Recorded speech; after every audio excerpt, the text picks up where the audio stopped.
રામબાપુ, નાગબાપુ અને સૂર્ય સેનાને મેં સુરતમાં જોઈ છે એવા સૂર્ય સેનાના હોદ્દેદારો, આ સેનાથી 3 વસ્તુનો પ્રભાવ જૂનાગઢમાં પડવાનો છે.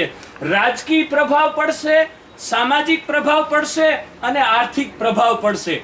આ યુગમાં સંગઠન નહીં હોય તો તમારી પાસે ગમે એટલા રૂપિયા હશે, તાકાત હશે, તો તમારું 5 પૈસાનું પણ કંઈ ઉપજવાનું નથી. તો એ 3 વસ્તુ જૂનાગઢને આંગણે હવે આવી રહી છે. સુરતમાં સૂર્ય સેનાએ તો મને બોલાવીને એને બહુમાન આપ્યું છે, એટલે મારી માથે તો બહુ મારી જાજી જવાબદારી. એટલે આજ મારે ગમે ત્યાંથી રખડી ભટકીને આવી જવું જરૂરી હતું. જેને સન્માન્યો ઈ જ ન થયો, એટલે હું અહીં સમયસર પહોંચી ગયો. મારી તમને યુવાનોને એક સલાહ છે, આ યુગમાં દેખાડાને ઓછો ન્યાય આપજો, તો જ સેવા થઈ શકશે.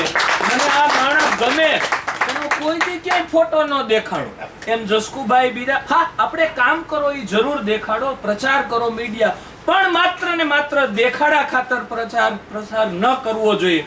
સંગઠન છે એટલે એકબીજાને જરૂર ક્યાંક ને ક્યાંક સાંકળવાની કોશિશ કરવી જોઈએ, એકબીજાને ભેગા રાખવા જોઈએ. અને આજ 13નો દિવસ છે, એટલે 13ના દિવસે 13 મુદ્દાઓની મેં સવારે મેંદરડામાં બોલવાની તૈયારી કરેલી, પણ એ 13 મુદ્દા અહીં કહેવા નથી. પણ 13 મુદ્દા એવા છે, જો એ 13 મુદ્દાને રહીને ચાલશે તો આ સંગઠન કોઈ દિવસ નિષ્ફળ જવાનું નથી.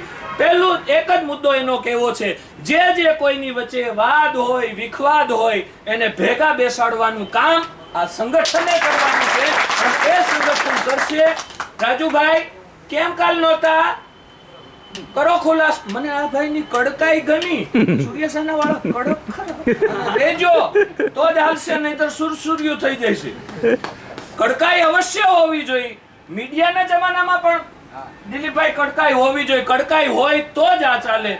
તો ખૂબ એણે સારી વાત કરી છે કે બધું અમે જોવાના છીએ. તમે કોઈ સ્વાધ્યાય પ્રવૃત્તિ સાથે જોડાયેલા હો તો જોજો, રોજ આખા ભારતના જ્યાં કેન્દ્રો ચાલે છે એના આંકડા સાંજે પહોંચાડવા પડે. આ તમારા કેન્દ્રમાં કેટલા હતા? છે કોઈ સ્વાધ્યાય? તમારા કેન્દ્રમાં 12, 6 પ્રભાત બોલી ફેરી કરી હતી, ભાવ ફેરી કેટલી કરી? સૂર્ય સેના કદાચ આવી રીતે ચાલી રહ્યું તો હું ધન્યવાદ સૂર્ય સેનાને આપું છું. જ્યાં જરૂર પડે, મારા જેવી કઈ વાત જરૂર પડશે, કે સૂર્ય સેનાના એક સંગઠનના એક માણસ તરીકે, સેવક તરીકે 2 હાથ જોડીને ઉભો રહીશ. ધન્યવાદ.